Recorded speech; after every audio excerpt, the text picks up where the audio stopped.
para el de manejo de las emergencias, especialmente en la parte traumatológica, ¿no? Que compromete también la parte psiquiátrica. El único pequeño gran detalle que sí me siento responsable porque no se los dije cuando me consultaron, era hablar también de las emergencias netamente post-cirugía plástica. ¿Ya? Que sí son las cosas que más se ven en televisión. Ya, pero lo vamos a hablar, no se olviden de avisarme de hablar este pequeño tema en términos de la posición. Bueno, dividido de forma adecuada, bueno, ya que lo divida, y también les pedí también al grupo que me mencionen cuáles son las más frecuentes, ¿ya? Para tener una idea adecuada de qué nos vamos a enfrentar frecuentemente.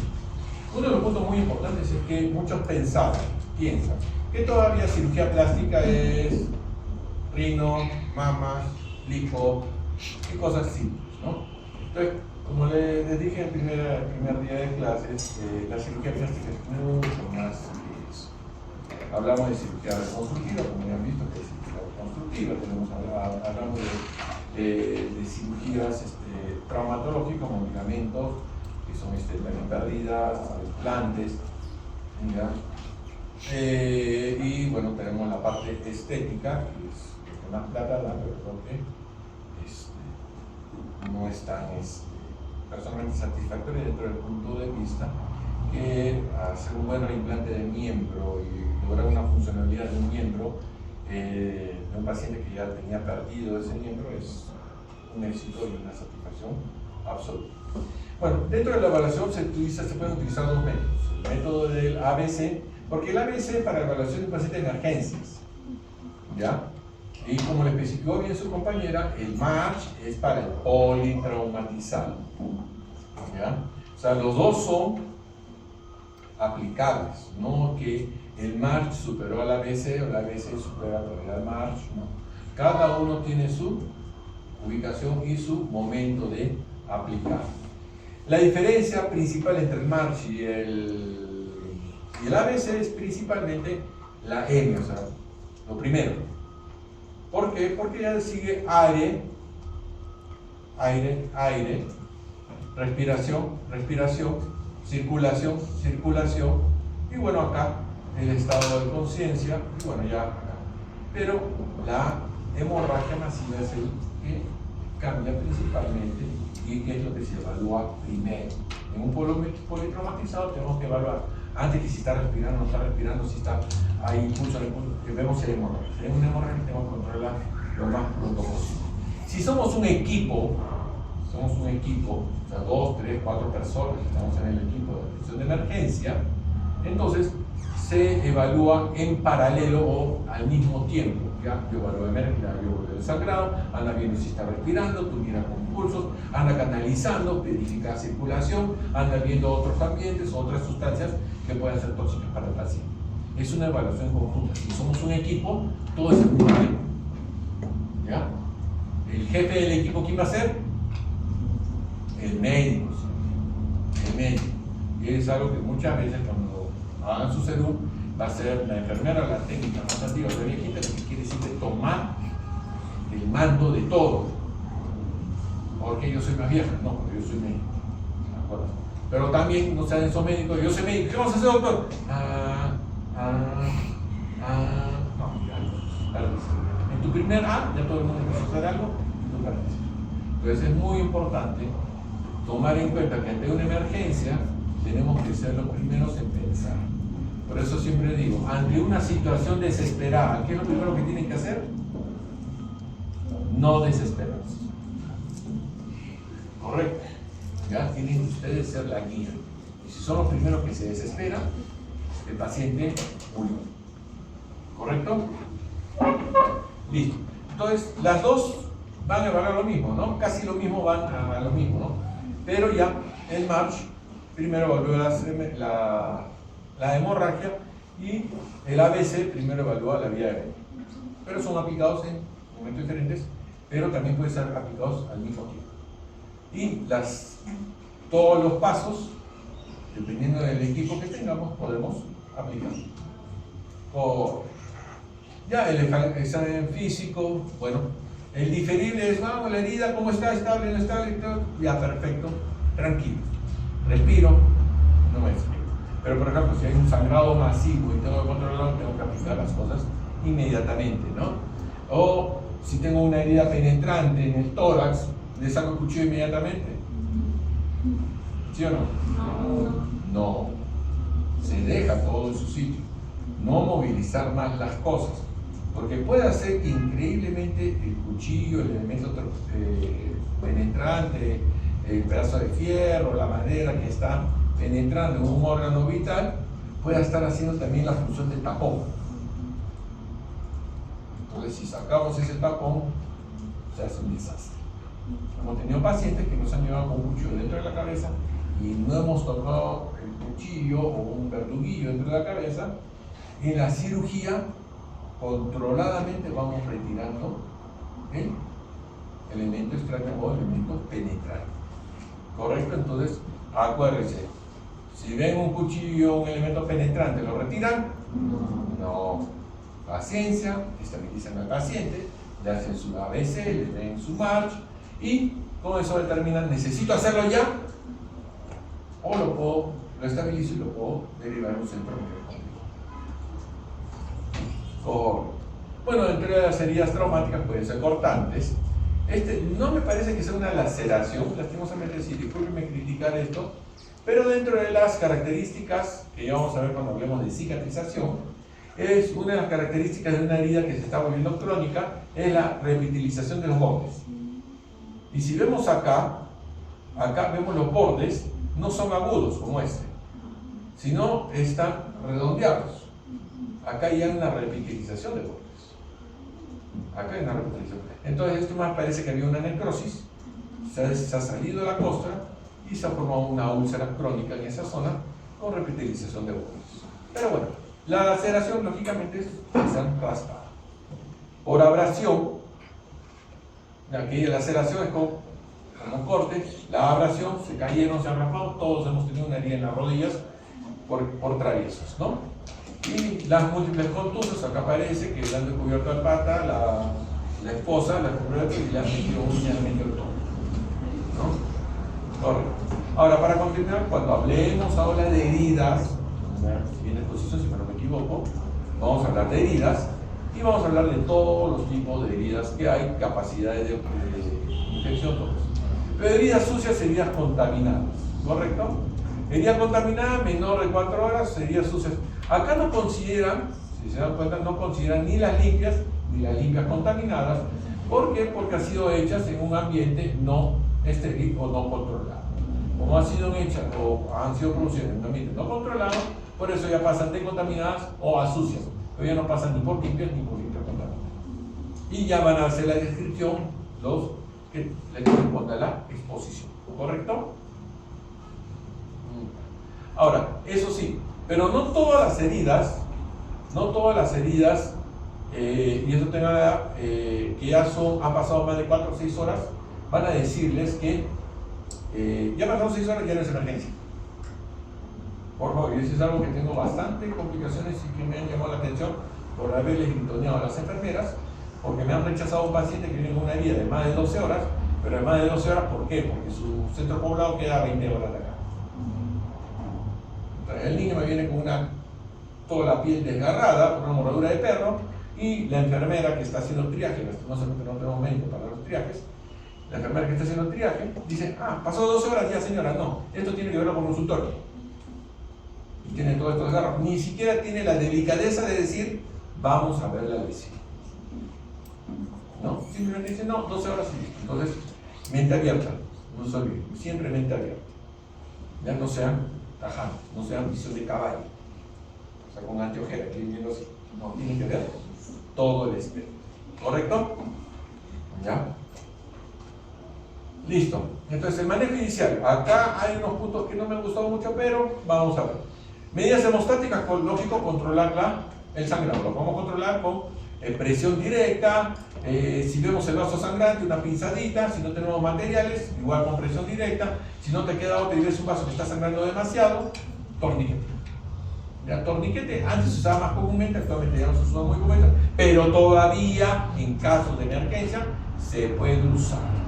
Pero como dice muy bien sus compañeras, tienen que anotar siempre la hora de colocación de torniquete para cada 20 a 30 minutos aflojarlo, permitir un poco de circulación y de nuevo aplicar el torniquete. Caso contrario, lo que puede pasar es necrosis del miembro, pero no por la hemorragia, sino por el torniquete. Al final de cuentas, la cura resultó ser más brava que la enfermedad. ¿Correcto? Ahora, irrigación, desviación de heridas y anestesia. Esta es una parte muy, pero muy controversial, en la cual yo primero recomiendo a todos, pongan anestesia. Y después lo lavan bien. Hay muchos, ¿qué es lo que sucede? Si ustedes le ponen anestesia, le va a doler la anestesia. La anestesia duele. El medicamento que nosotros utilizamos para que no duela es el que duele. O sea, la anestesia.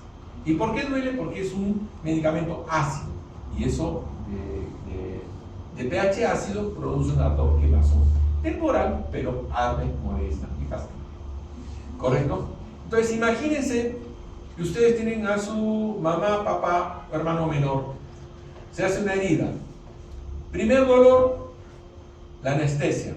Y de ahí, no hay dolor.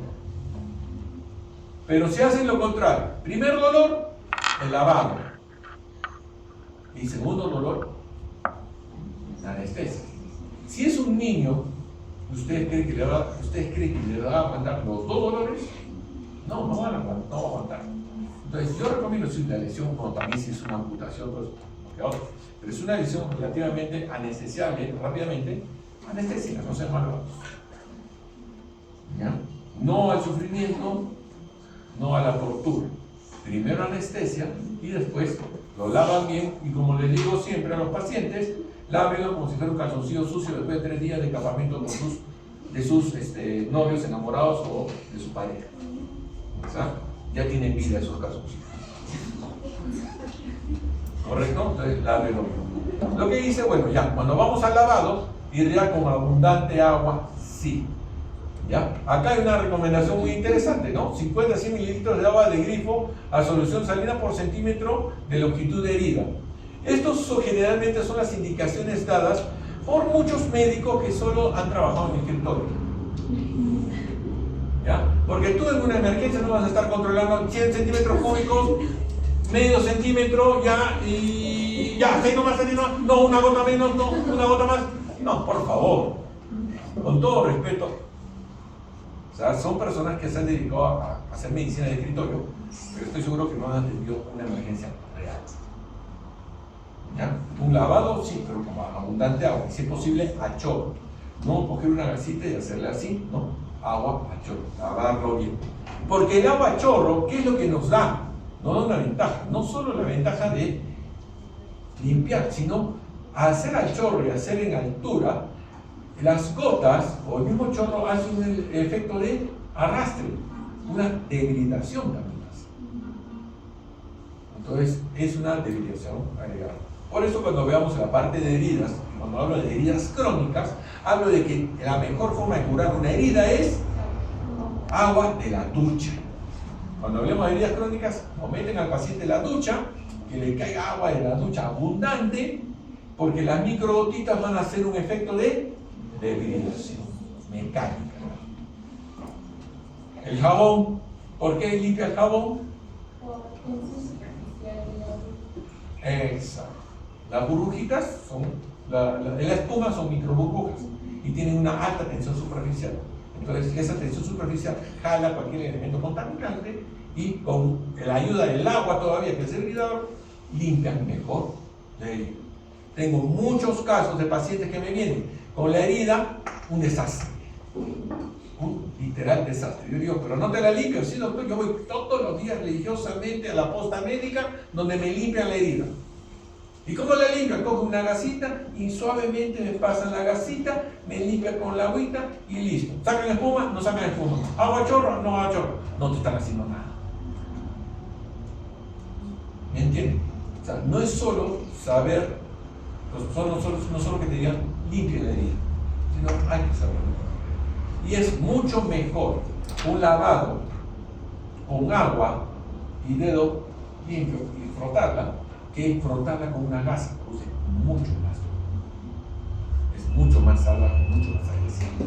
Si utilizas agua a chorro de ducha y con tu mano la limpias, es la mejor limpieza y la menos dolorosa.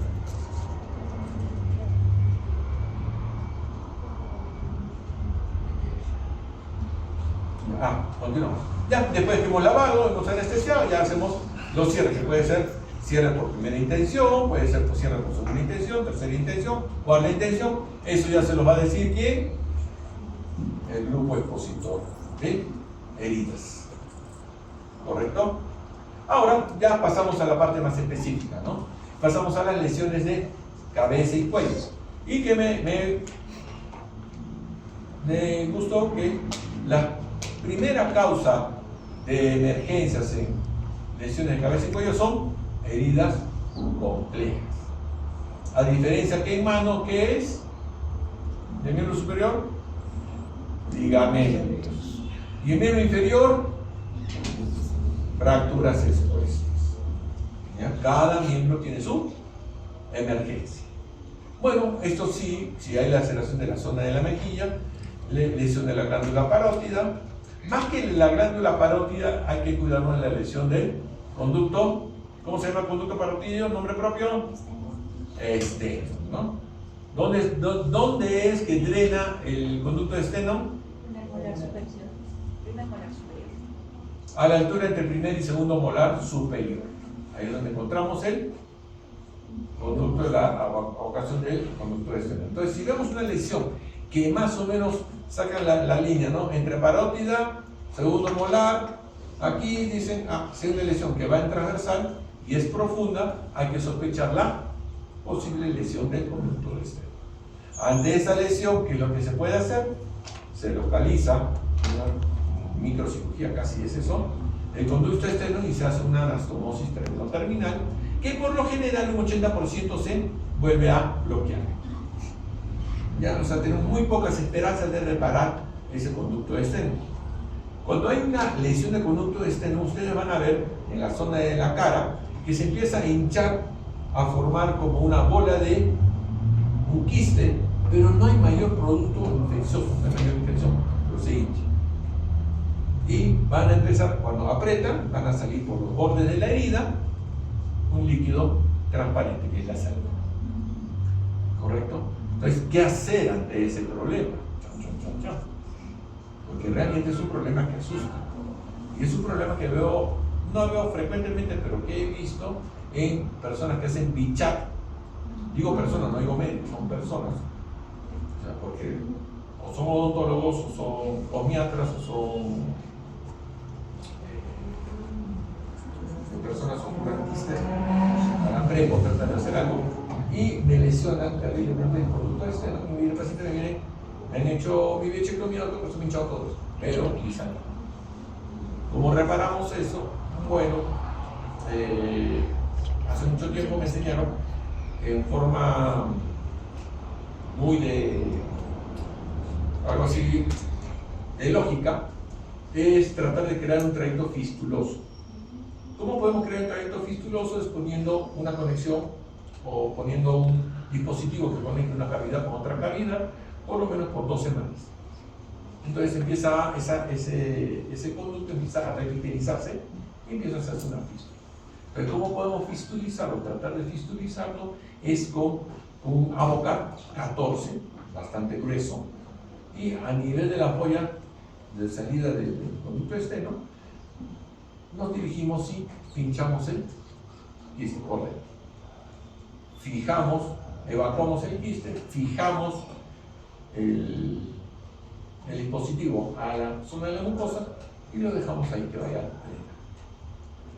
Generalmente cualquier punto que pongamos con la revitalización, el recambio de la mucosa, empieza a botar ese dispositivo. Generalmente en una semana, semana y media, ya está botando el dispositivo. O sea, con cualquier punto que lo fijes, se va a caer. A la semana, semana y media, y tenemos la esperanza, la expectativa de que se fistulizó. Y gracias a Dios ha dado muy buenos resultados para controlar este tipo de lesiones. Bueno, entonces seguimos con la lesión traumática del nervio facial o también del nervio trigémino. Es al revés, es parálisis nerviofacial y lesión del nervio trigémino. Porque el nervio trigémino es motor o sensitivo. Ambos, pero principalmente es sensitivo. ¿En qué parte el nervio trigémino es motor? ¿En qué zonas el nervio trigémino es motor? Ese es el facial. Este es el nervio facial.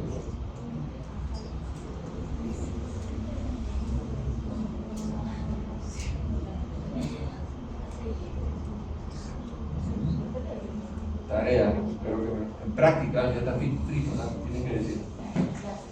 Bueno, igual como también el nervio facial tiene ramas sensitivas.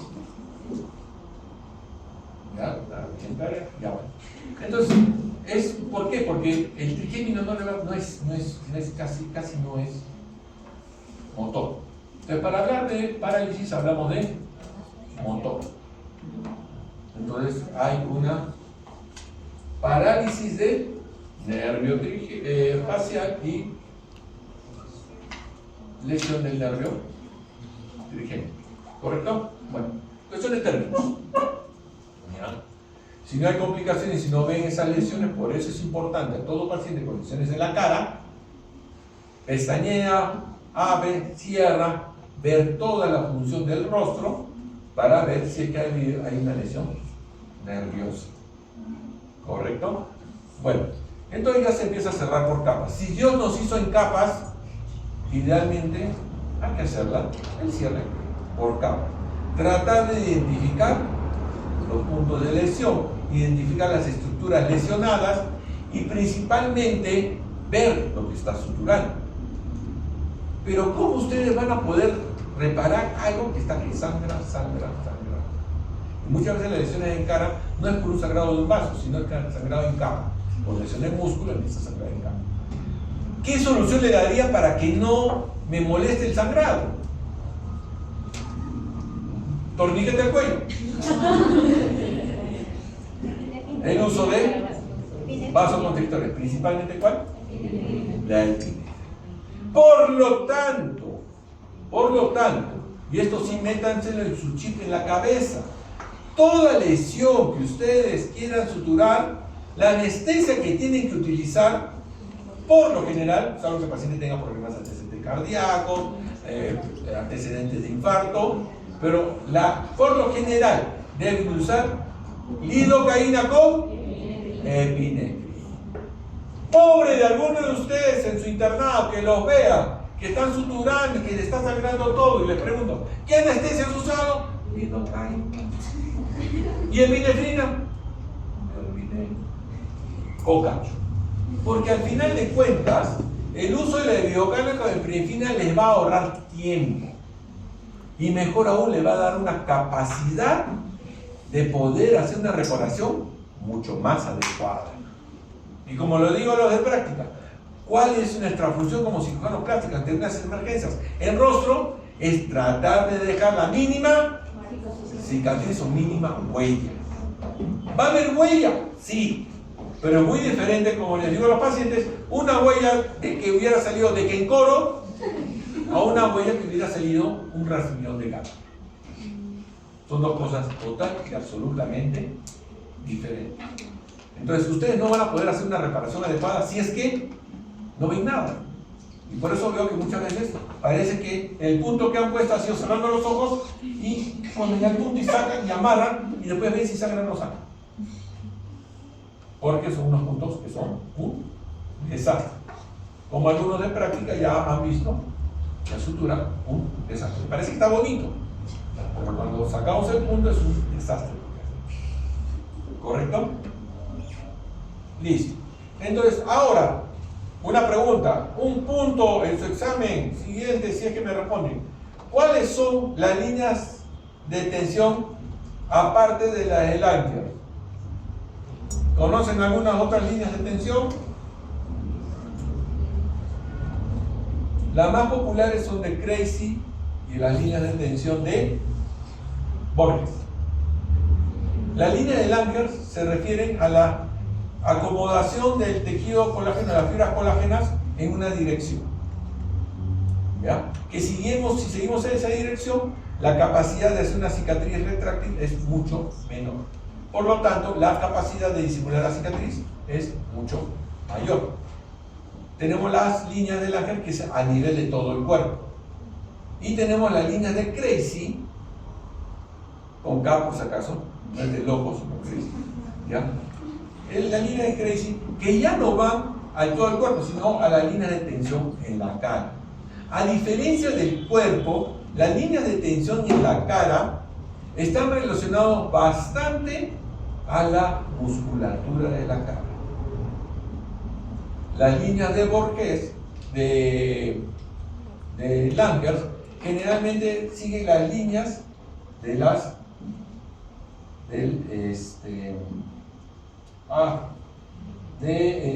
las fibras de colágeno como se posicionan. Pero en muchas partes de la cara, las líneas de Creisy están cruzadas por las líneas de Langer. Por ejemplo, ¿no? Tenemos la línea de Creisy a nivel del párpado, son las patas de gallo que van así. Y las líneas de Langer son de acuerdo al orbicular de los ojos, redondeados.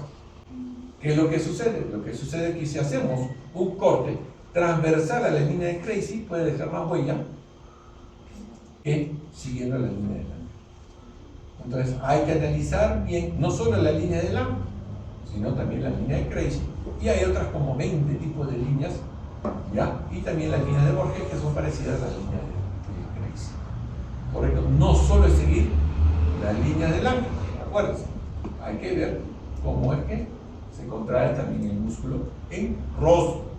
Si yo pregunto en el examen, en las líneas de Creisy se utiliza muy bien para las suturas en cirugías abdominales, ¿verdadero o falso? Falso, por favor. ¿Ya? Listo. Entonces, bueno, lesiones complejas. Algo muy importante cuando es lesión en cualquier parte del rostro, tratar de buscar puntos de referencia. ¿Cuáles son nuestros puntos de referencia? Son los puntos en los que me van a dar una localización de armado. Lastimosamente en cara, ¿qué es el gran problema? El gran problema es que ante un corte grande hay una gran deformidad que nos da a pensar, por ejemplo, que falta tejido. Ahí dices, no, uy, ahí le falta parte de piel, le falta tejido, no, hay que mandar, hay que ver, no, hay que reposicionar, hay que hacerle transferencia, no. Acá no falta nada, simplemente que este colgajo, al haberse cortado de aquí a acá, este colgajo se ha retraído. Por lo tanto, da la apariencia de que no tiene o no abarca suficiente superficie como para cerrar la herida. Pero cuando nosotros con nuestra pincita jalamos, estiramos y ponemos, se rompe. ¿Ya? Entonces, tienen que hacer una adecuada evaluación. ¿Ya? Entonces, tenemos que buscar, por ejemplo, acá, ¿no? Mi punto de referencia puede ser esta esquinita que tengo acá, y veo que acá se forma como una pequeña esquinita. Esto va con esto. Acá, ¿ven esa esquinita que se ha formado acá? Acá veo esquinita, me falta la esquinita. Esto va acá, este va acá, y este pedacito va aquí. Pues vamos buscando puntos de referencia. Entonces, por ejemplo, y acá, por eso acá pone, alinear los bordes del rebelión. ¿Cuáles son los bordes? Esta es una fisura labial, por si acaso, pero es una reconstrucción de fisura labial. Pero nosotros tenemos en la anatomía de la boca, la anatomía superficial, tenemos una línea blanca, que es la línea que delimita la parte roja del labio de la parte de la bigoteras, ¿no? Tenemos una línea roja, que es la parte mucosa versus la parte epitelizada del labio, y es acá abajo. Igual acá, en el labio inferior tenemos las mismas señales. Tenemos el ángulo de Cupido, tenemos las líneas de Hércules, las barras de Hércules, las líneas del Bermellón. Tenemos las comisuras. Entonces, tenemos muchos puntos de referencia en la boca para en caso, cuando haya una lesión en un punto, otro punto, en diferentes puntos, podamos primero juntar esos dos. Y después de juntar esos dos, el rompecabezas se empieza a armar solito. Entonces, siempre una reconstrucción, busquen puntos de referencia. Angulaciones, líneas naturales, igual cuando hay una lesión de acá del párpado, buscar la línea de la pestaña, en la nariz, buscar la línea del ala nasal, o buscar la banda decimonal y la banda inferior, o buscar la columela. Siempre buscar alguna línea o lesión en ceja, buscar que la ceja encaje una con otra. Que esa es una de las cosas más terribles que veo. Que cuando veo suturas de algunos colegas, la ceja está así. Y no entiendo, o sea, ¿no vieron acaso que la ceja debería continuar igual? Y ahí mi apreciación es, sí, no lo vieron. ¿Por qué? Porque estaba sangrando. Entonces, la conclusión es que no usaron epinefrina. Y por no usar epinefrina le han hecho un beneficio o un daño. Daño. Porque prefiero que no me sutures a que me sutures de una forma tan salvaje. Igual pasa en labios también, que veo labios que son suturados así. O con cortes acá que son suturados terriblemente. Entonces dices, Dios mío, ¿quién lo sutura a un médico o lo sutura a un carnicero? Pero no le quiero hacer daño a los carniceros. No quiero hablar mal de los carniceros, ¿sí? Realmente ni un carnicero sutura tal cual. ¿Correcto? ¿Ya? No utilice esos adhesivos. Muchos han visto ese que ponen una gotita tipo tris y se adhiere el tejido. ¿Por qué no utilizarlo en zonas de laceraciones labiales? Porque el labio es un tejido bastante delicado. Entonces, cuando se va cayendo ese tejido, ¿cómo se llama? Adhesivo, lo que va a pasar es que va a producir una laceración en el labio. Pero personalmente me parecen muy buenos, pero hay que saberlo colocar el adhesivo. Porque muchas veces lo colocan a lo bestia y dejan la herida peor. ¿Ya? Bueno, igual de nuevo, irrigar bastante la herida externa, después de cerrar la capa de mucosa. Cuando hay laceración, compromiso de cavidad, como tanto mucosa como mucosa ocular, lo primero que tenemos que cerrar es la parte mucosa, porque es la más difícil de acceder. Porque si cerramos primero afuera y después queremos cerrar la mucosa, tenemos que voltear todo. Entonces, como ya está la sutura, a veces ya no nos permite hacer el movimiento de voltear. O si lo volteamos, cerramos la mucosa, cerramos y ya se volvió a abrir todo. A fin de cuentas, mucho para nada. Entonces, traten de ubicar primero la mucosa. Pero antes de cerrar la mucosa, que tienen que colocar sus puntos de referencia. Su punto de referencia para saber cómo va a cerrar también la mucosa, ¿no? Porque no van a cerrar la mucosa bestia.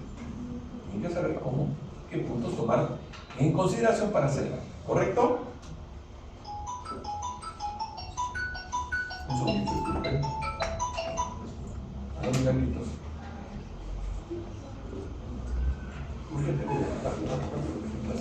Ay, es tu sueño. ¿Ya?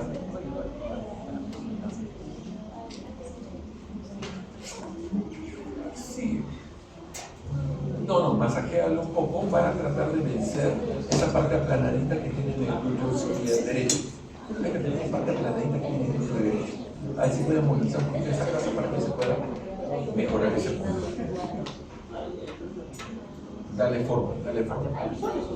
Ajá, no, después de una semana ya se está muy bien, pero este es el momento para tratar de acomodar la grasa. Porque ya tiene que ver. ¿Ya? Las cierras a nivel de las marcas.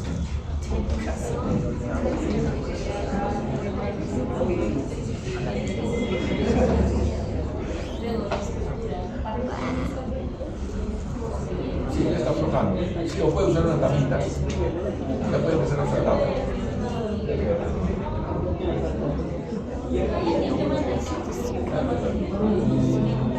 Ya que afloje la parte inferior. Inferior. Sí, porque en la parte superior la faja es la faja externa es la que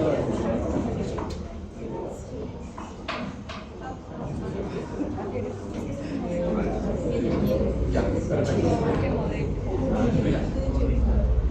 Una bola, la pelota. Sí, perfecto. Ya ves,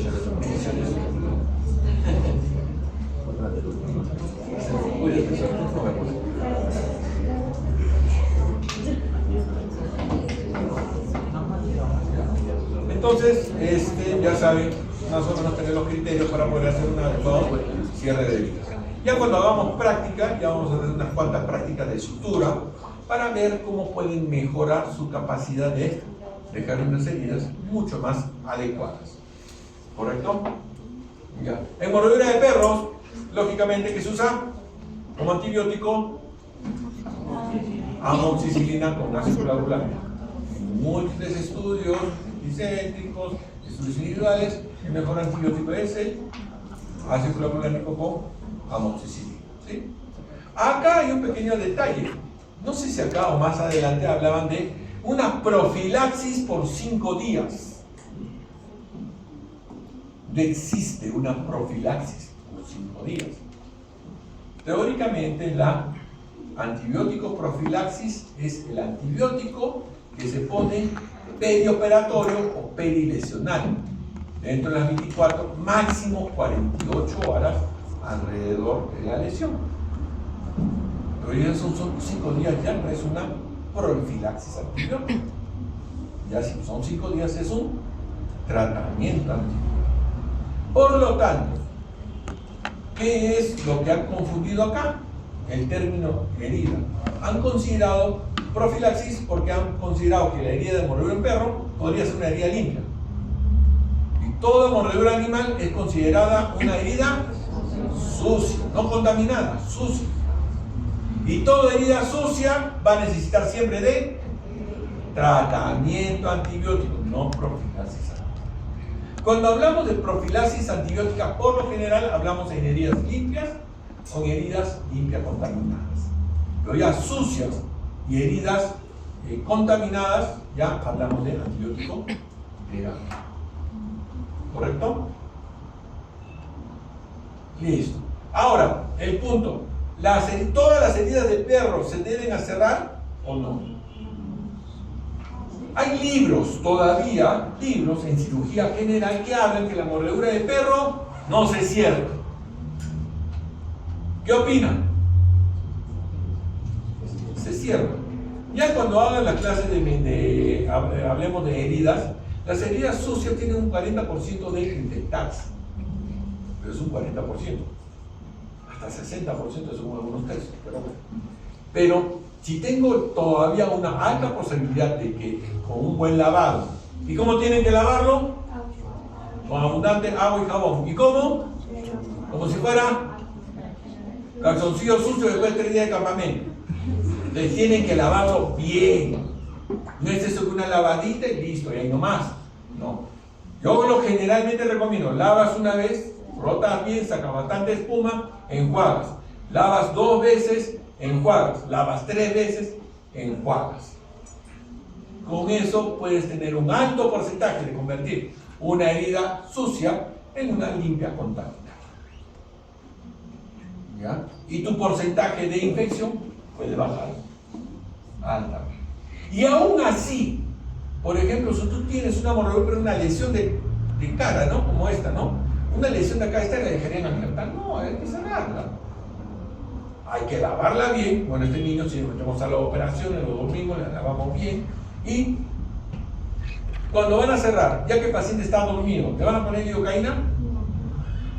¿Quién dice sí, quién dice no?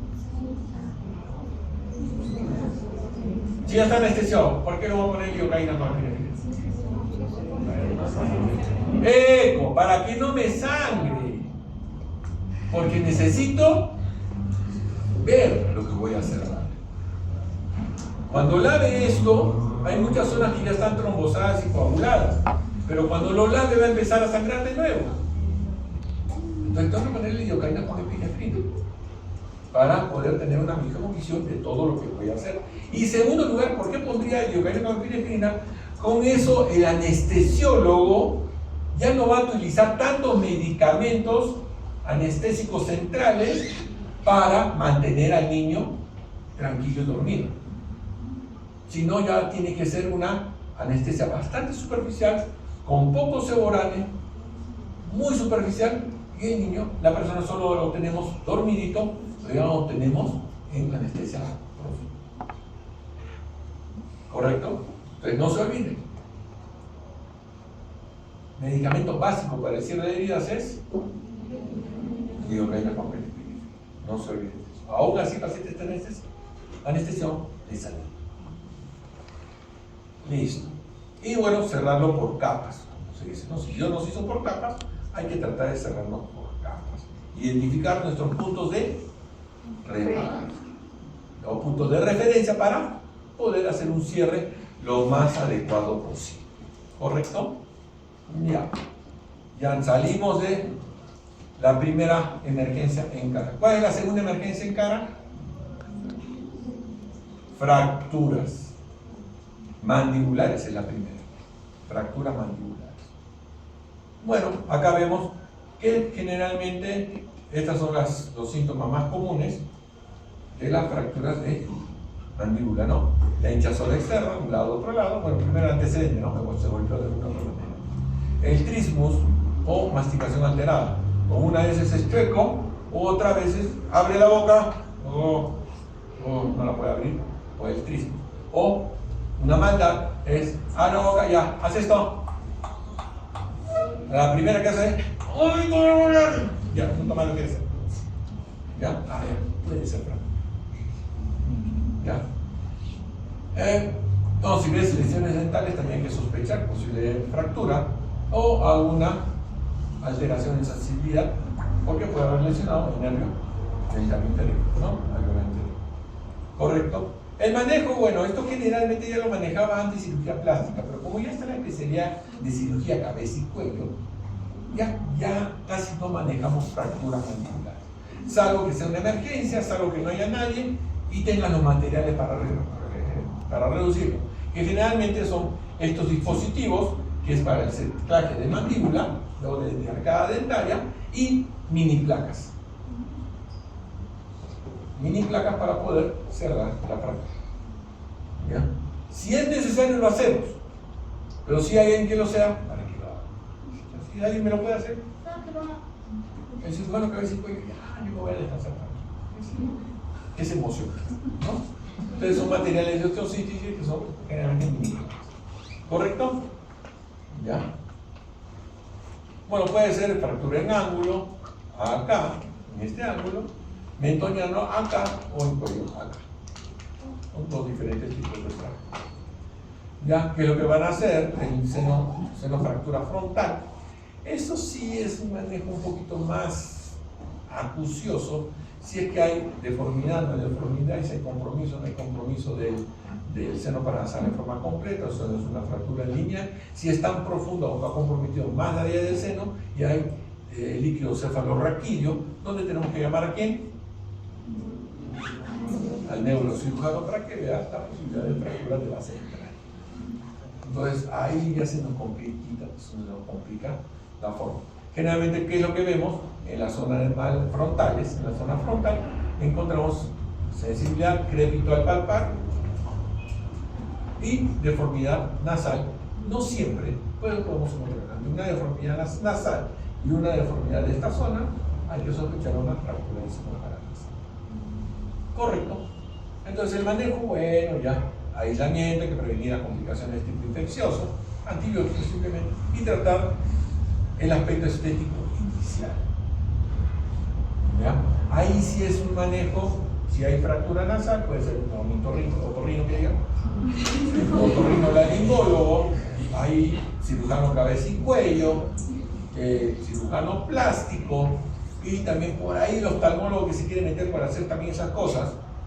Y aquí voy a hacer los odontólogos que sí que siempre se pueden meter aquí.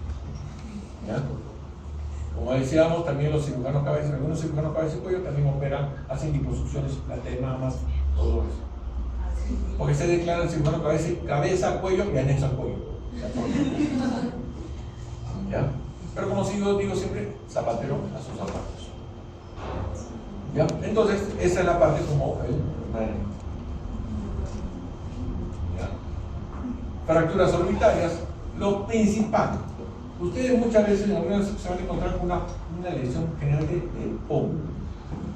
En el pómulo. El pómulo de la fractura puede llegar hasta la oreja. Entonces, la lesión del pómulo es hinchazón, dolor, equimosis, inflamación más allá de lo que sucede en el epidermis. Entonces, siempre van a sospechar de una fractura. Pero hay dos cosas que tenemos que tomar muy bien. Si esta fractura orbitaria produce síntomas o no produce síntomas, o tiene signos y síntomas. Por ejemplo, el principal síntoma es la diplopia. Segundo, enostalmos. ¿Ya? Si vemos esas dos, entonces, ya sí, sí es una fractura que hay que acomodarla y hay que fijarla. Pero si el paciente tiene un hinchazón, en la tomografía ven fractura, pero no es una fractura desplazada, y el paciente dice que no tiene diplopia, que ve bien todo eso, levante las manos y dicen, no te operes, está tratando. Lastimosamente, a veces, por cuestiones económicas, pacientes que no debieron operarse son operados. Entonces, ustedes como médicos referenciales, porque van a tener muchas personas que les van a pedir siempre algún consejo, médicos referenciales tengan en cuenta esto. Si la fractura orbitaria produce síntomas como diplopia, enostalmos, y bueno, tosis palpebral es una pseudotosis palpebral. ¿Por qué es una pseudotosis palpebral? Porque al ojo, al estar más metido, el párpado parece que se cae. Por el enostalmos parece una tosis palpebral.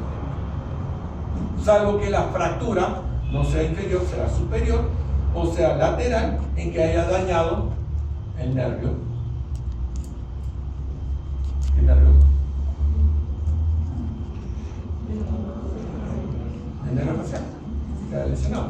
La rama muscular del nervio facial y haya una tosis palpebral. Entonces, ya bueno, ahí cambian las cosas, ¿no? Pero generalmente es una pseudotosis por el enostalmos, ¿correcto?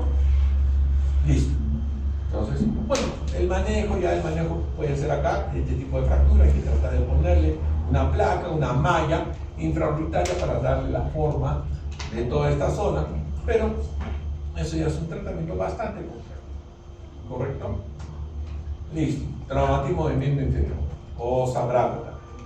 Estas son las urgencias, y este es un dato que por favor les pido que todos siempre deben de tomar en cuenta, esto es muy importante. Uso fotográfico de las lesiones, porque cuántas veces me llaman por lesiones en personas que les duele un montón, están todas vendadas, y el descubrirlas es una tortura para el paciente y una ruptura de sentimientos del médico, que pucha, le descubro, no le descubro, pero si no le descubro no sé qué voy a hacer, pero si le descubro el paciente va a estar gritando y llorando. Entonces, aprender a hacer un manejo fotográfico de las lesiones para que el siguiente especialista que las vea no tenga que descubrirlas, sino simplemente tenga que ver la fotografía y dice, ajá, tengo esto, ya perfecto. Segundo, para tomar la fotografía de una lesión, primero yo les recomiendo tomen una fotografía panorámica. Digamos, si yo quiero ver este vaso, ¿ya? ¿Dónde está? No le voy a tomar una fotografía del vaso acá. ¿Por qué? Solo veo el vaso, pero no veo la mesa, no sé dónde está en el salón, qué parte del salón, nada. Solo sé que hay un vaso. Pero entonces, primero una fotografía panorámica para tener una localización y extensión real de la lesión. Y ya después pueden tomar una foto de cerca de la lesión. Ya tantas veces que me mandan la foto de la lesión y digo, ¿y dónde está la lesión? Ah, ya está en tal sitio. ¿Qué parte? ¿Qué longitud? ¿Profundidad? No, mándame una foto panorámica.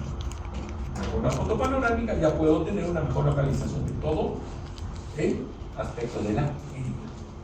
¿Correcto? Ya. Entonces, en manos la más frecuente es tendones. Segundo, amputaciones de pulpejos o de punta de dedo. Y tercero, lesiones nerviosas. Después vamos viendo. Pero acá también hay que tomar en cuenta cuál es la lesión que pasa inadvertida más frecuentemente. Igual, lesiones de ligamentos y sección de tendón. Esta es la que más frecuentemente pasa inadvertida. ¿Por qué? Porque lastimosamente, ¿qué no hacemos? No examinamos. Vemos una herida acá, una terrible herida acá. Ya, no se puede mover los dedos, ni le preguntan. El paciente está que llora, está que grita, está con su lesión acá, y no hacen esta pequeña. A ver, dobla los dedos.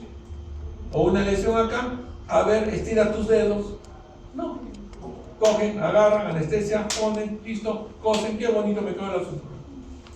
2 semanas después, el paciente viene a cirugía plástica o va a traumatología. Doctor, me ha suturado bonito, pero no puedo mover mis dedos. Pequeño detalle, se olvidaron de examinar. Porque la lesión no solamente va a ser de ligamentos, también puede ser lesiones nerviosas. Las segundas lesiones más comúnmente que pasan inadvertidas son lesiones nerviosas, de la mano o del brazo. ¿Ya? No son las más frecuentes, sino las que más frecuentemente pasan inadvertidas. Y esto se debe a un mal examen físico. ¿De quién? Del médico que está atento. ¿Correcto? ¿Ya? Diferenciar si es sangrado arterial, sangrado venoso, compresión directa, levantarle el brazo o torniquete. Si yo tengo una lesión aquí en el brazo que está que mi sangre no lo puedo controlar con su cortante, no puedo abrir nada, le duele mucho al paciente y me está sangrando abundante sangre, pero venosa, ¿no? Sangre rojo vinoso, pura. ¿Ya? Entonces le aplico un torniquete acá para que no me sangre. ¿Sí o no? No. Porque es sangre venosa. ¿Y cuál es la dirección de la sangre venosa? ¿Cuál es la dirección? Es distal a proximal. Entonces, ¿dónde pondría el torniquete? Distal. ¿Ya? Pero en sangre venosa, colocar un torniquete no es estable. Porque la vena se comprime muy fácilmente y con una compresión localizada podemos controlar el sangrado. Cuando es un sangrado arterial, sí, por venas grandes, salpica, chorra, aprieta con tu mano, sigue salpicando, sigue chorrando, no te queda otra que el torniquete. Hasta que logres o encontrar la arteria y tramparla, no te queda otra, salvarla. O un torniquete y lo llevas volando a un centro especializado o a un hospital donde puedan hacerle un control adecuado de sangrado. ¿Correcto? Listo. Entonces, ante un sangrado masivo, ¿qué es lo primero que tienes que hacer? Comprimir. Si no se ve el sangrado, localizar el punto de sangrado. Si no puedes localizar el punto de sangrado, no. En muchos sitios dicen, no, el torniquete ya no se debe usar. Claro, tú no estás en el cerro X, botado, y el paciente está que sangra, y no tienes más que un chumpi para amarrar. ¿No te quedó? Ya, las amputaciones generalmente son de pulpejo de dedo, ya, pero acá hablamos de amputaciones que se pueden reimplantar. Generalmente cuando son amputaciones de pulpejo de dedo, punta de dedo, no hay forma de reimplantar. ¿Por qué? Porque las arterias son menores a medio centímetro, medio milímetro. O sea, son tan delgadas que no se podrían hacer con un microscopio aplicando técnicas de super microcirugía. Porque hablamos de microcirugía con vasos de 1 milímetro de diámetro. Pero cuando son menores, ya la cosa es mucho más compleja. Ahí sí es obligatorio un microscopio y conocer las técnicas. Porque también depende bastante de tu pulso y de cómo puedas manejar. ¿Correcto? Pero sí, ya cuando hablamos de punta del dedo, o sea, falange distal, así ya podemos hacer microcirugía. Pero para hacer esto, o bueno, ya de mano, de brazo, tenemos que cumplir esto. ¿Cómo preservamos el miembro? Doctor, disculpe, tenemos clases a las 3 en grupo. ¿Podríamos retirar?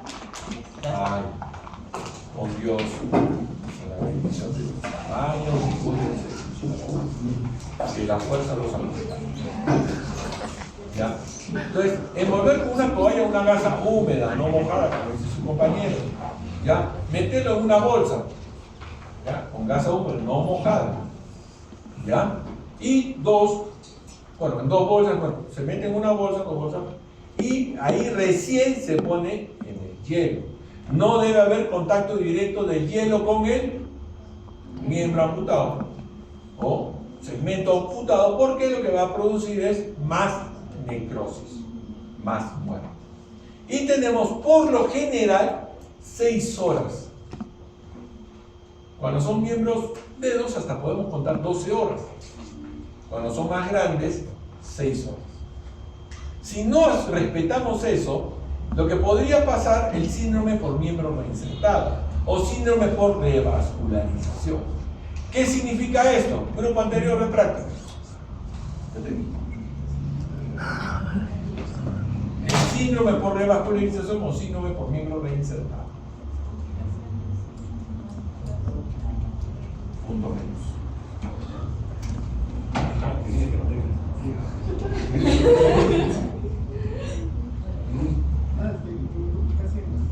¿Qué complicaciones? ¿Qué es lo que sucede? Cuando un miembro, cuando un miembro por su tamaño empieza a tener ya signos de isquemia, que la isquemia, muerte celular. Al haber muerte celular, ¿qué va a pasar? La célula revienta y empieza a botar todo su contenido. Dentro de ese contenido, ¿qué hay? Abundantes toxinas, abundantes interleucinas inflamatorias, factores de necrosis tumoral. Es toda una infinidad de elementos que son, de manera abundante, se convierten en extremadamente tóxicos. Entonces, digamos, una pierna que ha estado 12 horas isquémica, amputada, y hacemos todo el trabajo y la reinsertamos, y vemos que, sí, reinsertamos bien, hay flujo. Perfecto. Pero a las 2 horas, 3 horas, 6 horas, empieza el paciente a entrar en shock. ¿Por qué? Empieza a entrar en un shock porque todas las toxinas de todas las células que han sido muertas por ese periodo prolongado de isquemia, empieza a intoxicar todo el cuerpo, que lo puede llevar hasta la muerte. Entonces, por eso, mucho cuidado con los tiempos. Si alguno de ustedes en algún momento se llega a dedicar a la parte de reimplantes, inserciones, todo eso, mucho cuidado con los tiempos. Hay que tomar bien los tiempos para evitar un daño generalizado. Al final, bueno, por reimplantarle la pierna, terminó muriendo el paciente por un shock netamente distributivo por la cantidad de toxinas del miembro ex amputado y reinsertado. ¿Correcto? Igual lo que es revascularización, ¿no? Listo. Por eso acaba de hablar, mayor de 6 horas de amputación, posiblemente ya hay tejido muerto, y si reconstruimos, permitimos que la sangre recoja las toxinas y las llevaría a todo el organismo, por lo cual puede llegar a producir hasta la muerte. Listo.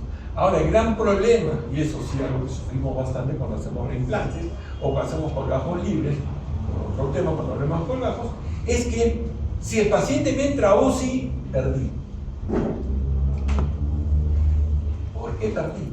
Lastimosamente, los uciólogos tienen la tendencia, ya parece que es genético eso, tienen la tendencia de que apenas entre el paciente a UCI, noradrenalina. Lo primero, noradrenalina. Y decimos, ¿por qué la puesto noradrenalina? No, porque el paciente está chocado. Pues si está con 90, 60, no está chocado. No, pero se va a chocar. Pero espera que se choque. No, hay que prevenir. Entonces, lastimosamente no puede discutir con un uciólogo porque son teóricamente, según ellos, la máxima autoridad en conocimiento. Exacto, claro. Tú le dices, oye, yo generalmente suturo o pongo epinefrina en estas heridas para que no sangren. ¿En qué revista lo has leído? ¿De qué año? ¿Tienes la página? Dame la página. Si puedes, dame el renglón donde has leído eso. ¿Ya? Porque para ellos, teóricamente es todo medicina basada en evidencias. Es medicina basada en evidencias. Pero ¿acaso un estudio multicéntrico que nos diga cuántas veces tenemos que respirar? No hay. Entonces, ¿por qué respiramos? Si no hay evidencia que tenemos que respirar, ¿por qué decimos que la respiración va a ser entre 12 y 16 minutos? Entonces, hay muchas cosas que se deben adoptar. Antiguamente sí se hablaba de la medicina basada en evidencias como lo máximo, pero actualmente ya se ha flexibilizado en el sentido de que hay medicina basada en evidencias y también hay medicina basada en experiencias. Y la adecuada conjunción de ambos nos da un mejor manejo de la medicina. El ser terco como una medicina. La evidencia dice esto. Ya perfecto, lo dejo como. Hay que aprender a ser flexibles. Por eso siempre digo que en la flexibilidad está el adecuado gobierno de las personas, no en el estricto. Bueno, ahora, los tipos de amputaciones, acá su compañera me gustó este cuadrito, porque acá hablaba amputaciones menores y amputaciones mayores. Acá también, ¿por qué me gustó esto? Porque cuando hablamos de amputaciones menores, podemos esperar hasta 12 horas. Cuando hablamos de amputaciones mayores, ahí sí, tenemos que respetar las 12 horas. Pero acuérdense de algo muy importante, que es lo que vamos a ver, que vamos a ver en la reinserción. Es primero óseo y después vascular. Entonces, si el paciente llega con su patita en el hombro para que reinserte, después de 6 horas, 5 horas y media, digo, ya hay que meterlo. Pero acuérdense que en la parte osteotendinosa van a demorarse como 1 hora. Y recién hacemos la parte vascular. ¿Ya? Entonces, pero si el paciente me viene a las 8 horas, dudas. Si es una amputación menor, tranquilo, vamos a intentarlo. Porque el grado de intoxicación va a ser menor, si es que hay un problema.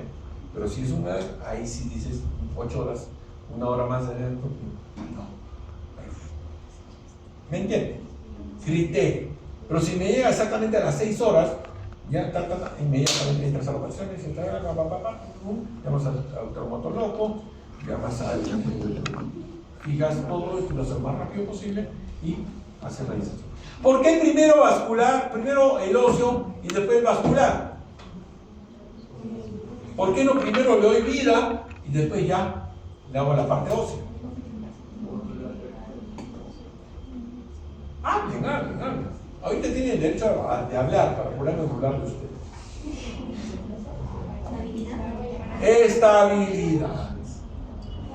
Tenemos que estabilizar, porque si nosotros hacemos la sutura, hacemos la parte vascular y después tenemos que poner los huesos, en el movimiento de los huesos tratar de estabilizar, tenemos que mover la sutura de la arteria y se nos fregó. Se rompe, se destroza, se mata. Entonces, primero es estabilizar. Por eso acá hablamos de primero óseo. ¿Óseo por qué? Estabilización. Lo estabilizamos, ahí sí podemos hacer parte vascular y la parte frontal. ¿Correcto? ¿Ya? Acá contraindicaciones, bueno. Sí, también hay contraindicaciones que ver, ¿no? Si es un paciente que ha sido cortado, le ha caído una piedra sobre el miembro y le ha aplastado el miembro y se lo ha amputado, realmente no hay muchas expectativas de hacer una anastomosis, porque ha sido por aplastamiento, ¿no? ¿Ya? O si ya pasó mucho tiempo, si tiene lesión aquí, acá, tiene el miembro por acá, tampoco. Hay que aprender a evaluar bien esto.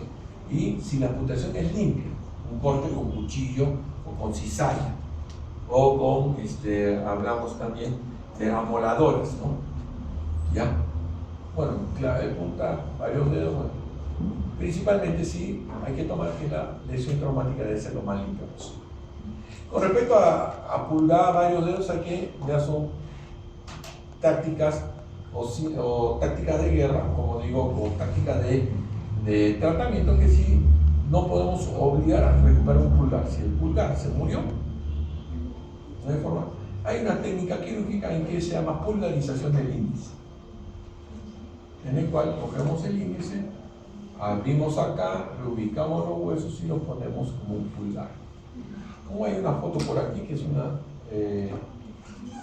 pulgarización de un índice, que vamos a ver más adelante, que no lo han dicho, pero la foto es de una pulgarización del índice. Entonces con eso obtenemos el movimiento del índice y lo convertimos en un pulgar. ¿Cómo se vio esto? Es que generalmente había niños, bebés, que habían sufrido amputaciones del dedo o habían nacido sin el dedo pulgar, que después a los 5 años, 6 años, veías que su índice se había abierto lo suficiente como para poder hacer pinza con los otros dedos. Pues al ver ese mecanismo de adaptación del paciente, fue que se ideó la pulgarización del índice. ¿Correcto? El famoso síndrome compartimental, generalmente esto se da, y no lo he dicho, en pierna y brazo. ¿Por qué? ¿Por qué principalmente este síndrome compartimental se da en pierna y en brazo? No se da en muslo y no se da en antebrazo. Salvo que tenga una quemadura circunferencial, que eso ya lo va a hablar el grupo que va a exponer eso. Porque tanto en brazo como en pierna tenemos dos puntos de apoyo que son la tibia peroné o radio cúbito. Al ser dos puntos de apoyo, no está acá. Al ser dos puntos de apoyo, nos tiende a producir compartimentos que se dividen por fases. En el brazo, compartimento anterior, compartimento posterior. En pierna, compartimento anterior, posterior, lateral o profundo. ¿Ya? Entonces, que son divisiones donde se establecen los músculos. Entonces, al inflamarse el músculo, que puede ser por trauma, que puede ser por isquemia, ¿ya? O por infección, aumenta la presión por encima de ¿cuánto? 30. De 30, por lo general de 30, que empieza a producir una isquemia y un daño neuronal, que a nivel de pierna se convierte en contractura de Volcker. Contractura de Volcker, ¿no? Una contractura. Que es un daño permanente. Que generalmente el tratamiento es, o lo dejas así, y si se pierna, lo amputas. Porque tienes una pierna así, contraída, que no te ayuda para nada. La amputación es la solución. ¿Ya? Bueno, pues eso es muy importante el daño por síndrome compartimental. ¿Correcto? Ah, ya, esto es lo que buscaba. ¿Ven? Acá hay dos, y hay una fascia que divide el compartimiento anterior y el compartimiento posterior, y acá hay otra fascia que nos divide el compartimiento posterior. Entonces, se tiene que hacer ahí, ¿qué se hace? Fasciotomy. ¿Correcto? Listo. Entonces la clínica principalmente es dolor, duele intensamente. Duele y empieza a haber inflamación o hinchazón, ¿no? Inflamación, hinchazón, y empieza a sentirse todo tenso, la zona tensa, cuando queda bien, y empieza a haber pérdida de pulso. ¿Por qué? Porque la compresión está comprimiendo los nervios profundos, los vasos profundos, y empieza a haber disestesias. ¿Por qué? Porque empieza a dañar los nervios profundos y se puede perder. Esto se puede producir por el trauma, por lo vendar. Este es un daño muy fuerte. Esto hay que tener mucho cuidado con por aplastamiento o hematomas intracompartimentales. ¿Ya? Entonces el diagnóstico es clínico, y bueno, hay unos aparatos especiales que se meten dentro de la fascia y miden la presión intracompartimental, y si por encima de 20 o 30, o sea, entre 20 y 30, hay que hacer una fascia. Pero finalmente, si vemos ya estos signos, hacemos la fascia. ya no buscamos un aparato para medir, ¿no? Porque como se dice, si tiene ojo de gato, cara de gato, pelo de gato, patas de gato y dice miau, no vas a hacer una prueba para sospechar si es un perro, ¿no? O sea, lo que es el perro pequeño, ¿no? Pero o sea, ya hay cosas que son, mediante la clínica ya te dicen, hay que hacerle su fasciotomía. Cuando hay revascularización de más de 6 a 12 horas, también preventivamente hacemos una fasciotomía distal. Bueno, hemos tenido un niño que se había cortado la humeral y ha llegado al hospital 12 horas después. ¿Ya? Y se le ha hecho la anastomosis, gracias a Dios pegó la anastomosis, pero también se le hizo una fasciotomía preventiva o profiláctica, porque por el tiempo de isquemia puede haber un gran edema en el miembro amputado. Gracias a Dios el niño ha salido. No hacer fasciotomía si el músculo está necrótico. Pero ¿cómo vas a darte si el músculo está necrótico, no? ¿Cómo te das cuenta que el músculo está necrótico? ¿Cómo se da cuenta que el músculo está necrótico? No hay sangre, no hay pulso, pero eso no significa que está necrótico. Esto es algo que sí yo trataba de imaginarme. ¿Cómo es posible que te puedas dar cuenta de que el músculo es necrótico y no la piel? No lo veo muy lógico, ¿no? Pero bueno, es haciendo la fasciotomía. Estás haciendo la fasciotomía, abres un poquito la fascia, ves que sale el músculo y el músculo está blanco, muerto. Necrótico, y dices, no lo sé. Pero igual, hacen eso. A ver si logran recuperar algo del músculo. Generalmente el músculo cuando está necrótico no se ve blanco, no se ve negro, se ve rosado pálido. Y esa necrosis puede durar por varias semanas. Como hemos visto el paciente, los de práctica que hemos hecho, hemos sacado un poco del músculo el tibial anterior porque estaba necrótico. Y se veía negro, no se veía negro, se veía rosado pálido. Y cuando hemos encontrado un punto del músculo vivo, sí se ve rojo.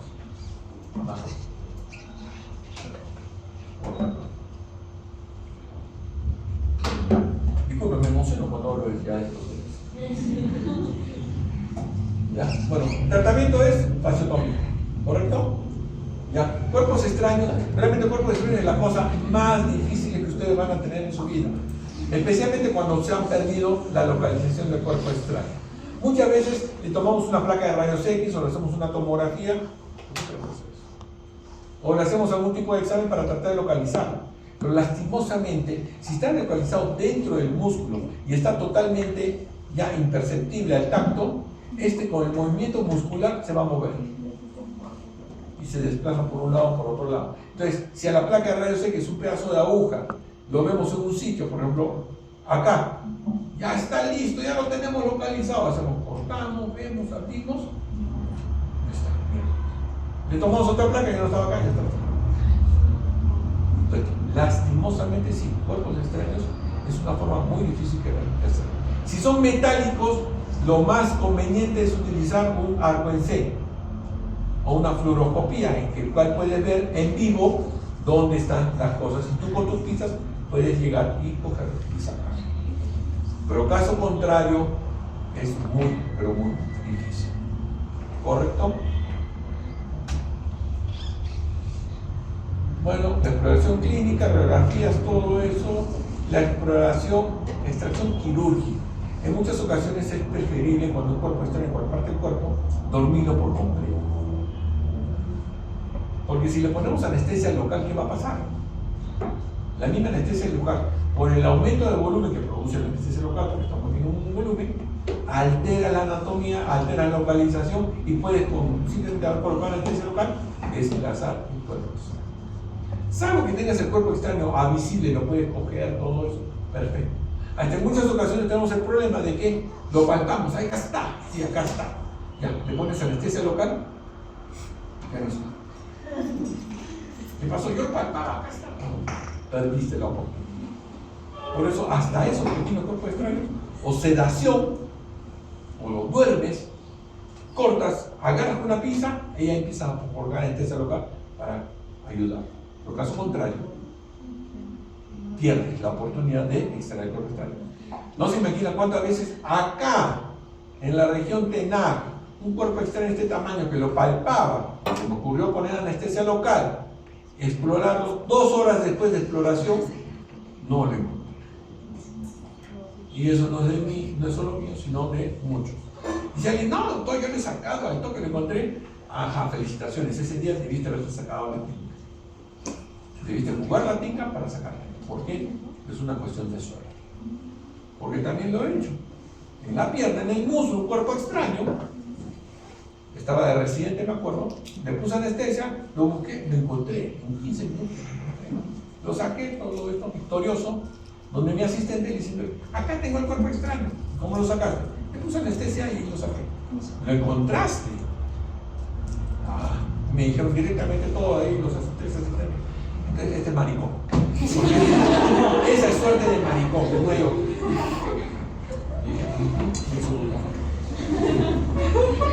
¿Ya? Entonces, realmente el cuerpo extraño es difícil, no es fácil. ¿Ya? Y bueno, ya la profilaxis antitetánica como todo elemento extra. Emergencia del miembro inferior es casi lo mismo que el miembro superior, pero ¿cuál es la primera emergencia?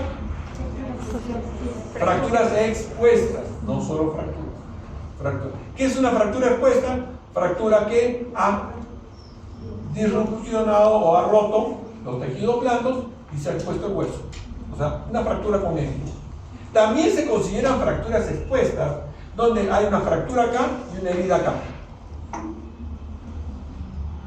¿Ya? Por la cercanía, también se considera fractura expuesta. No se olviden de eso. ¿Correcto?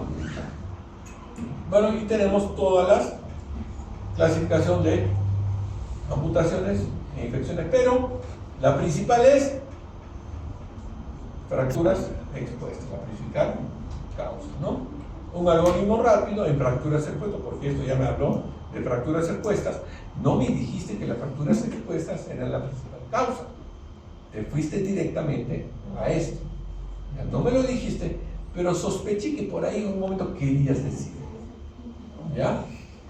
Entonces, bueno, ya cuando nos dicen fracturas expuestas, dije, ya, me está mostrando que esa es la principal causa. ¿Correcto? Entonces, esta clasificación de Bustillo es muy interesante, muy buena. Me gustó esta clasificación, realmente me gustó. Y está tocando la computadora. Y está retrocediendo. Bueno, ya, pero en este caso sí, toma la urgencia de descartar compromiso vital. Si hay lesión vascular, no hay transfusión vascular, ya, va a evaluar los pulsos Doppler y después ya hacer un plan de reconstrucción lo más temprano. En una fractura expuesta, lo primero que tienen que hacer es poner el hueso y tratar de fijarlo, ¿verdadero o falso?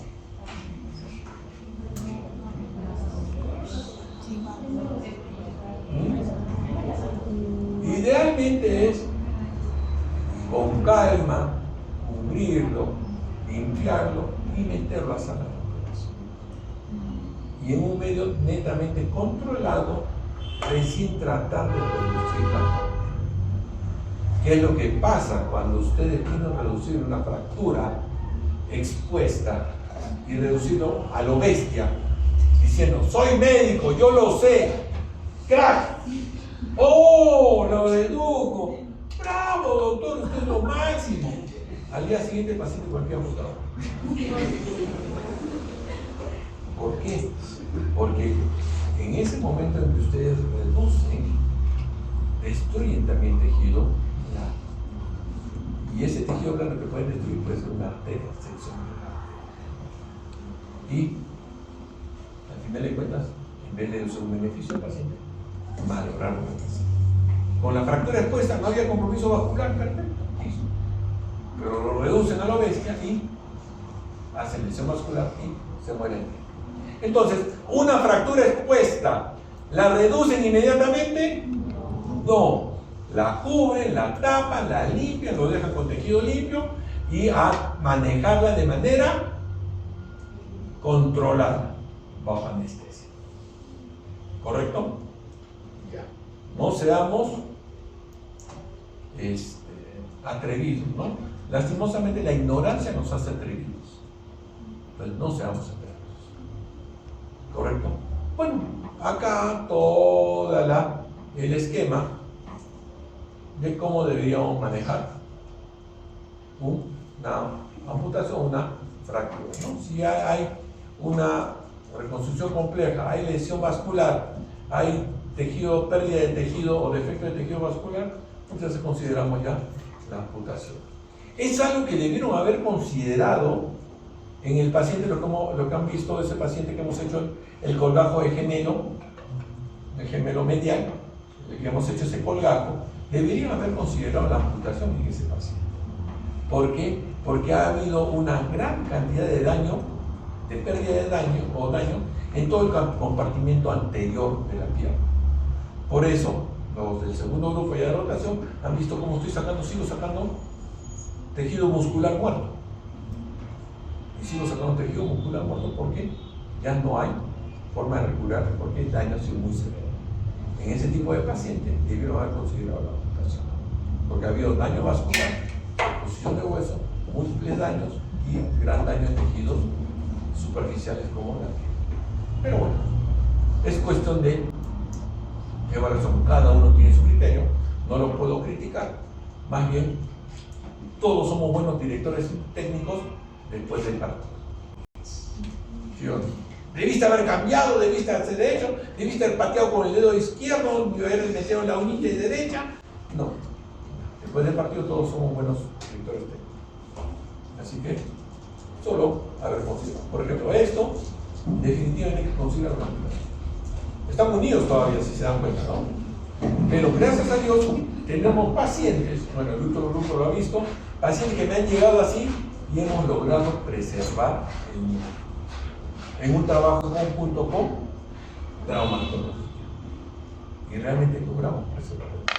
Y el paciente ya camina con una pata de palo, porque realmente la parte sensitiva no se puede recuperar, pero funciona y puede caminar con sus pies. Hay muchos pacientes que les dicen, le amputamos el pie o le amputamos la pierna y va a manejarse mejor con una prótesis que con el miembro mal.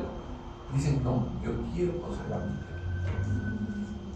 Como igual la mano o el brazo, dicen, no, pues señor, tenemos que amputar, no hay forma de recuperarlo.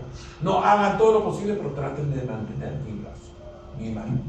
Y con el paciente que le hemos hecho el colgajo para recuperar su mano. Porque prefieren cualquier procedimiento que pueda preservar su mano antes de amputar. Eso es por lo que es interesante, del dedo lo pasamos, ¿no? Listo. Bueno, este es todo un cuadrito que también me gustó bastante, todo este cuadrito, ¿ya? Y todo este descorde cervical, ¿correcto? Como dice acá esta idea, ¿no? Ninguno como más arriba. Disculpe, después de la tercera cuando dije moderado como más arriba, dije, ya, como este. ¿Ya? Entonces este debería una flechita decir una evaluación al mismo tiempo que este. No entendía como más arriba de dónde la evaluación. Disculpen, a veces me pongo bruto. ¿Ya? Y bueno, con todas estas consideraciones para ver, amputamos, no amputamos. Y como dijo su compañera, una evaluación por encima de 7 me da un criterio ya para amputación. Pero ¿por qué es tan importante todos estos cuadros? Porque todos estos cuadros, o esto, me da un porqué o una justificación para decir, lo tenemos que amputar. Porque lastimosamente en Estados Unidos, ¿quién está manipulando la computadora? ¿Ya? No, hay alguien más. Sí. ¿Ya? Porque el gran problema que tenemos acá,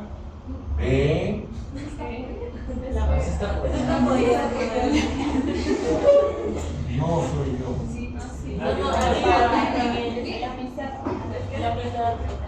La pizarra tiene la fuerza. Ya. Entonces, ¿por qué? Porque eso me da una justificación legal para hacer una amputación. ¿Me entienden? Porque si no, en Estados Unidos les gusta denunciar por todo, aunque les sale la vida, denuncian por todo. Entonces, ya estos criterios me dan una base legal para decir, ya apliqué este criterio y por eso fue que amputé. ¿Me entienden? No es que lo veía feíto y lo amputé. No es base legal.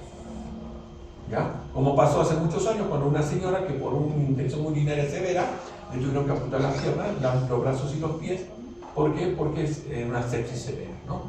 Y se utilizó noradrenalina, epinefrina, utilizan todos los vasoconstrictores al máximo para tratar de salvarle la vida. Pero le salvaron la vida, pero hubo una vasoconstricción tan severa que produce necrosis de brazos y de manos y de pies. Entonces tuvo que amputar. Había todo un juicio, todo un gran lío. Gracias a Dios el médico implicado, que es un amigo, doctor Pacheco, ya salió libre de todo ese problema, pero igual trataron de acusar a que fue una malpraxis, el que hayan amputado no ha sido una malpraxis, simplemente han tenido que decidir, bueno, ponemos esto, le salvamos la vida, pero hay mucho riesgo de que quede.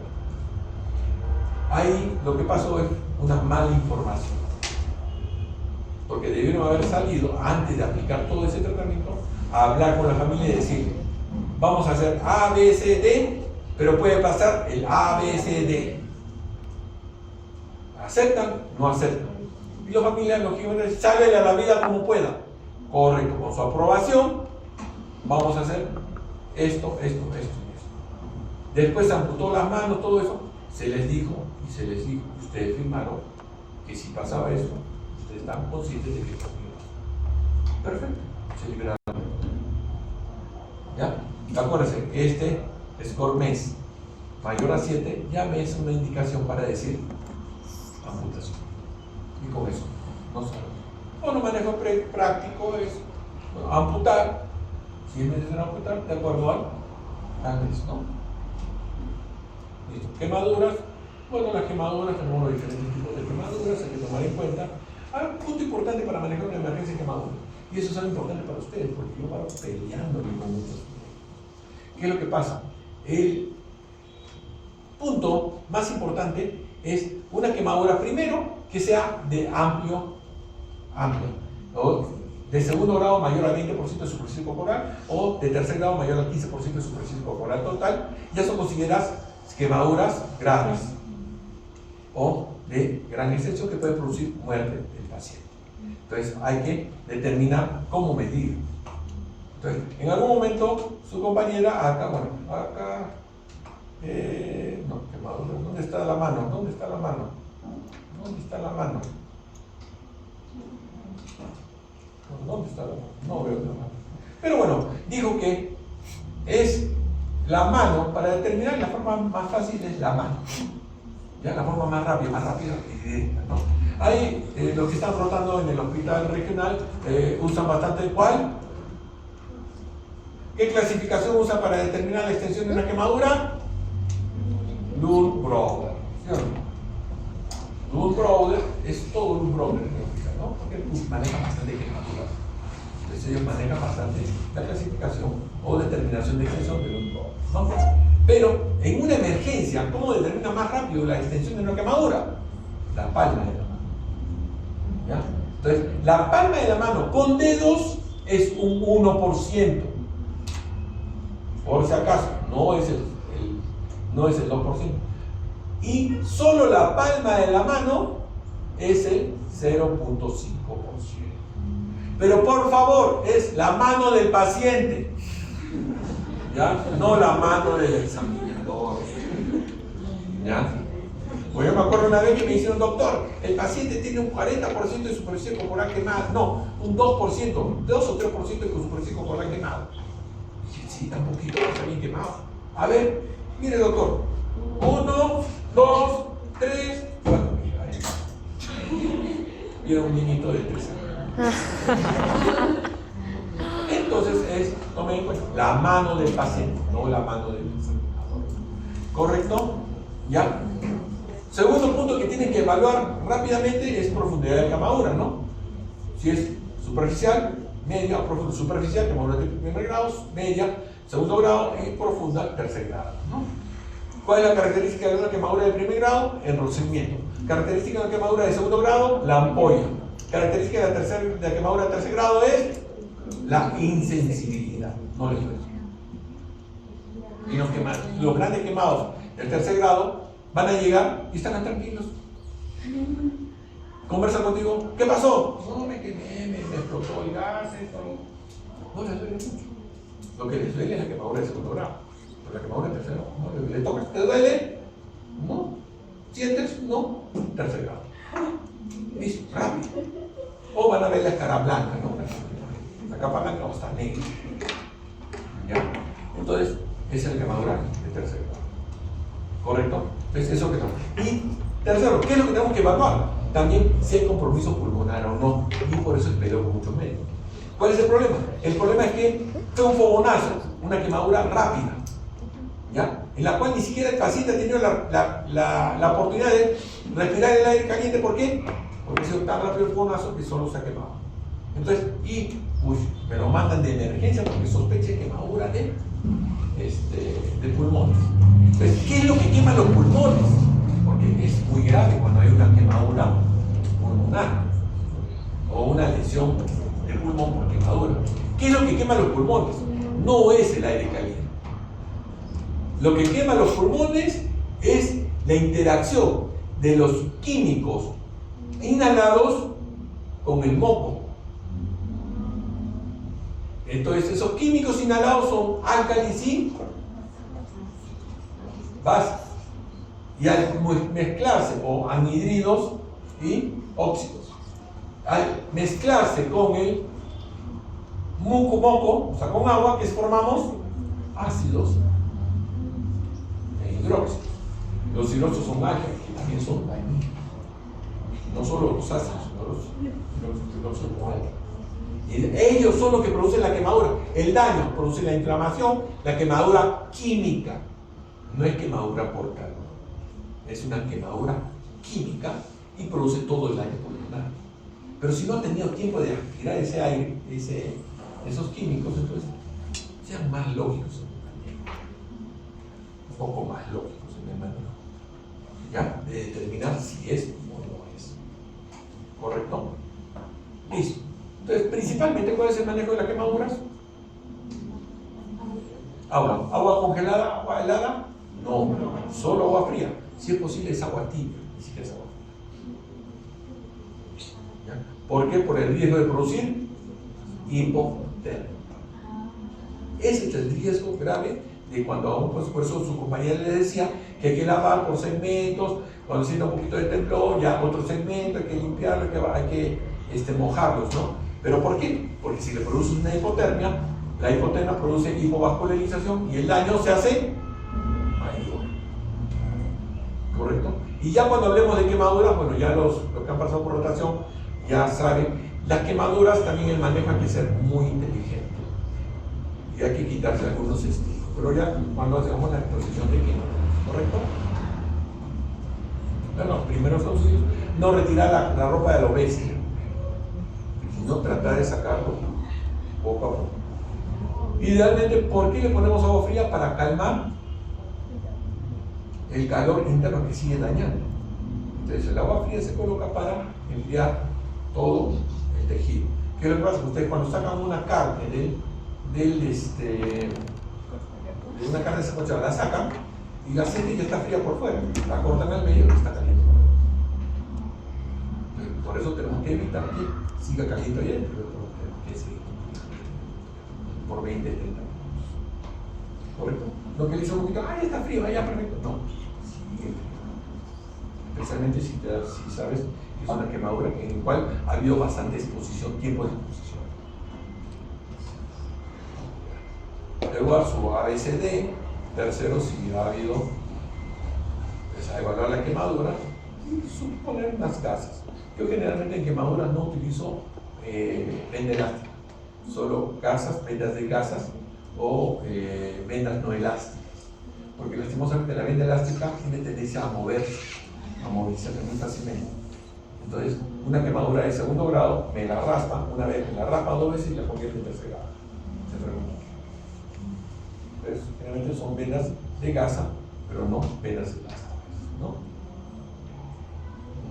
Bueno, acá en quemaduras químicas por un área, toda quemadura química, toda quemadura eléctrica, siempre tiene que ser evaluada por especialista. Si hay vía respiratoria, lesión por inhalación, eso es obligatorio. ¿Ya? Entonces, ¿en quiénes sospechas? ¿En quiénes sospechas? Cuando ha habido una exposición largo tiempo a un espacio donde hay gases tóxicos. Pero por ejemplo esas quemaduras que son por deflagración, cuando explotó el gas, es un y listo, ahí no sospecho tanto de la quemadura química del producto. Pero si ha estado en un ambiente cerrado con abundantes tóxicos a una alta temperatura y lo rescataron, ahí sí tengo que sospechar de una quemadura química. O esos pacientes que se empezó a quemar todo, esos niños se empezaron a quemar y están 15 segundos, 20 minutos, 30 segundos, 40 segundos en un ambiente inflamado, entonces sí sospecho que ha respirado sustancias tóxicas. ¿Correcto? Entonces eso es muy importante. Bueno, acá regresamos de nuevo a las mordeduras. Ya hemos revisado anteriormente las mordeduras, lesiones graves, severas. Pregunta de examen. Pregunta de examen. ¿Cuál es el germen que contamina más frecuente las mordeduras por felinos?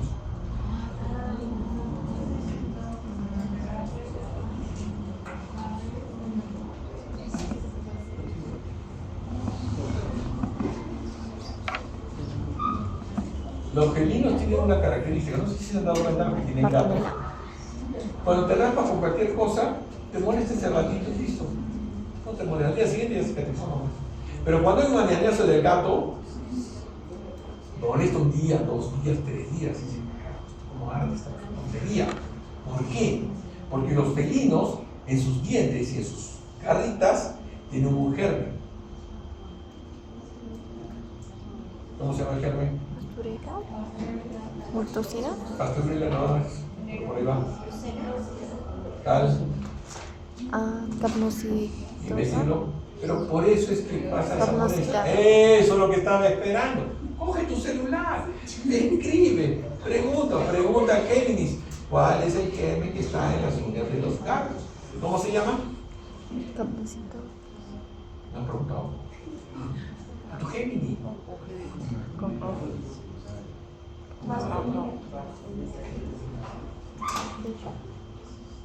Ya. Y este germen no produce una infección severa cuando es superficial.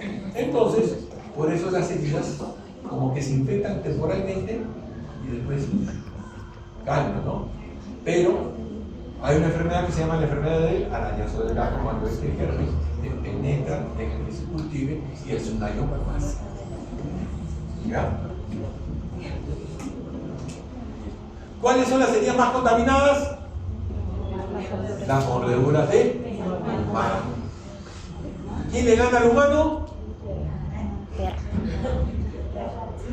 El dragón de Komodo. Porque el dragón de Komodo mata por toxicidad. Lo muerde a su víctima y lo sigue, lo va siguiendo poco a poco, lo sigue, hasta que por sepsis se muere su víctima. Es su forma. ¿Ven? Acá en esta foto no estoy seguro si es una mordedura de agresión o es apasionamiento. No, parece que es apasionamiento. Porque acá lo veo, parece ridículo, ¿no? Parece ridículo, lo veo más que eso, lo veo emocionado, ¿no? Cada uno en su mundo. Y realmente sí, he tenido pacientes con este tipo de lesiones más destructivas. Hay que diferenciar en mordedura de caninos la mordedura que es por protección y la mordedura por agresión. O la mordedura defensiva y la mordedura por agresión. Estos sí son mordeduras por agresión. Esta es una mordedura por agresión. Pero estas me parecen más agresivas, mordeduras por protección. ¿Qué significa por protección?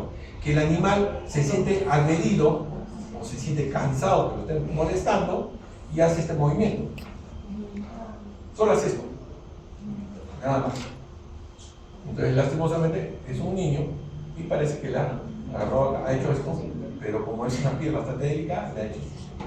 Pero esto definitivamente lo ha agarrado, lo ha socado. Entonces, hay que aprender a diferenciar cuál es uno del otro. ¿Por qué? Porque eso me determina si el perro es un agresivo realmente, donde sí tengo que ponerle sus vacunas o investigar todo eso, o simplemente, y eso es bastante común, en bebitos o niños que están que le jalan la oreja al perro, le agarran en los hijos, le agarran esto, y el perro ya de cansado hace un movimiento y solo hace una advertencia. Pero como la piel del humano es una piel extremadamente delicada, una de las más delicadas a nivel del reino animal, entonces una simple amenaza produce daño. Un perro con otro perro le hacen eso, no pasa nada. No hay lesiones. ¿Correcto? Entonces, el primer auxilio, ¿qué es? Lavarlo como si fuera calzoncillos sucios enamorados después de 3 días de campamento. ¿Correcto? Ya, las vacunas, también la antitetánica. ¿Ya? Y primero investigar de dónde es el perro. Si el perro de la casa que está siempre vacunado, todo eso, obviamente no necesitas ponerle vacunas profilácticas, ¿no? Pero si son perros de la calle no conocidos, sí, profilaxis, ¿no? Generalmente, y bueno, el tratamiento antibiótico es, y acá veis esta parte. ¿Administrar profilaxis antibiótica? No. Tratamiento. ¿Correcto? Sí. Ya.